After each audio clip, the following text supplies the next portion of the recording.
ಲೈಂಗಿಕ ದೌರ್ಜನ್ಯ ಮತ್ತು ಅಶ್ಲೀಲ ವಿಡಿಯೋ ಕೇಸ್ಗೆ ಸಂಬಂಧಪಟ್ಟಂತೆ ಇವತ್ತು ರೇವಣ್ಣನವರ ನಿರೀಕ್ಷಣಾ ಜಾಮೀನಿನ ಅರ್ಜಿ ವಿಚಾರಣೆ ಜನಪ್ರತಿನಿಧಿಗಳ ನ್ಯಾಯಾಲಯದಲ್ಲಿ ಆರಂಭ ಆಗಿದೆ. ಹಾಗಾದ್ರೆ ಇವತ್ತು ಕೋರ್ಟ್ನಲ್ಲಿ ಏನೇನಾಗುತ್ತೆ ಅನ್ನೋದರ ಬಗ್ಗೆ ಹೈಲೈಟ್ಸ್ ನೋಡ್ತಾ ಹೋಗೋಣ. ರೇವಣ್ಣನವರ ಪರವಾಗಿರುವಂತಹ ವಕೀಲರು ವಾದವನ್ನ ಮಂಡನೆ ಮಾಡುವಂತಹ ಸಾಧ್ಯತೆ ಇದೆ, ಅವರಿಗೆ ನಿರೀಕ್ಷಣಾ ಜಾಮೀನು ಸಿಗಬೇಕು ಅಂತ. ಆದ್ರೆ ಸ್ಪೆಷಲ್ ಪಬ್ಲಿಕ್ ಪ್ರಾಸಿಕ್ಯೂಟರ್ ಇಲ್ಲಿ 376 ಸೆಕ್ಷನ್ ಅನ್ನ ಆಡ್ ಮಾಡಬೇಕು ಅಂತ ಒತ್ತಾಯ ಮಾಡುವಂತಹ ಸಾಧ್ಯತೆ ಇದೆ. ಯಾಕಂದ್ರೆ ಪ್ರಭಾವಿ ರಾಜಕಾರಣಿ ಆಗಿರೋದ್ರಿಂದ ಸಾಕ್ಷಿಗಳ ಮೇಲೆ ಪ್ರಭಾವ ಬೀರಬಹುದು ಅಂತ ಅಲ್ಲಿ ವಾದ ಪ್ರತಿವಾದ ಆಗುವಂತಹ ಸಾಧ್ಯತೆಗಳು ಕೂಡ ಇದೆ. ಆದ್ರೆ ಈಗಾಗಲೇ SIT ಅಧಿಕಾರಿಗಳು 164 ಸ್ಟೇಟ್ಮೆಂಟ್ ಅನ್ನ ಸಂತ್ರಸ್ತರಿಂದ ಕಲೆಕ್ಟ್ ಮಾಡ್ಕೊಂಡಿದ್ದಾರೆ.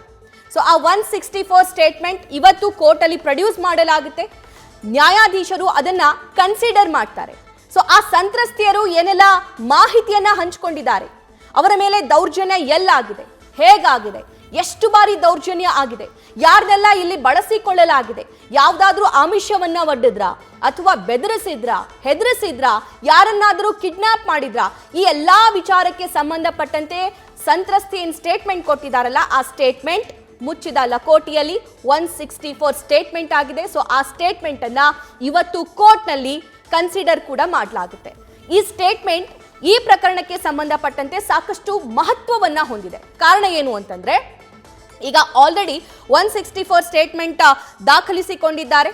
ಸೊ ಆ 164 ಸ್ಟೇಟ್ಮೆಂಟ್ ನಲ್ಲಿ ಸಂತ್ರಸ್ತೆ ಆಕೆಯ ಮೇಲೆ ದೌರ್ಜನ್ಯ ಆಗಿರೋದಾಗಿರಬಹುದು, ಅಥವಾ ಆಕೆಯನ್ನ ಬಳಸಿಕೊಂಡಿರೋದಾಗಿರಬಹುದು, ಅಥವಾ ಆಕೆಯ ಅಶ್ಲೀಲ ವಿಡಿಯೋ ರೆಕಾರ್ಡ್ ಮಾಡಿರೋದಾಗಿರಬಹುದು, ಆಕೆಯ ಸಮ್ಮತಿ ಇಲ್ಲದೆ ಆಕೆಗೆ ಲೈಂಗಿಕವಾಗಿ ಬಳಸಿಕೊಂಡಿರೋದಾಗಿರಬಹುದು, ಹೆದರಿಸಿದ್ದಾಗಿರಬಹುದು, ಬೆದರಿಸಿದ್ದಾಗಿರಬಹುದು, ಅಥವಾ ಅಶ್ಲೀಲವಾಗಿ ಆಕೆಗೆ ನಿಂದಿಸಿರೋದಾಗಿರಬಹುದು. ಇದೆಲ್ಲವೂ ಕೂಡ ಕನ್ಸಿಡರ್ ಆಗುತ್ತೆ.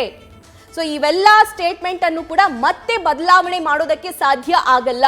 ಇನ್ ಕೇಸ್ 164 ಸ್ಟೇಟ್ಮೆಂಟ್ ದಾಖಲಾದ ನಂತರ ಈ ವಿಚಾರಣೆಯಲ್ಲಿ ಅದೇ ಸಂತ್ರಸ್ತೆ ಮುಂಬರುವಂತಹ ದಿನದಲ್ಲಿ ತನ್ನ ಸ್ಟೇಟ್ಮೆಂಟ್ ಅನ್ನ, ತನ್ನ ಹೇಳಿಕೆಯನ್ನ ಬದಲಾಯಿಸಿದ್ರೆ ಕೋರ್ಟ್ ಕನ್ಸಿಡರ್ ಮಾಡೋದು, ಮೊದಲ ಬಾರಿಗೆ ಏನ್ ಸ್ಟೇಟ್ಮೆಂಟ್ ಕೊಟ್ಟಿದ್ರಲ್ಲ ಸಂತ್ರಸ್ತೆ, ಅದೇ ಸ್ಟೇಟ್ಮೆಂಟ್ ಅನ್ನ ಕೋರ್ಟ್ ಕನ್ಸಿಡರ್ ಮಾಡುತ್ತೆ.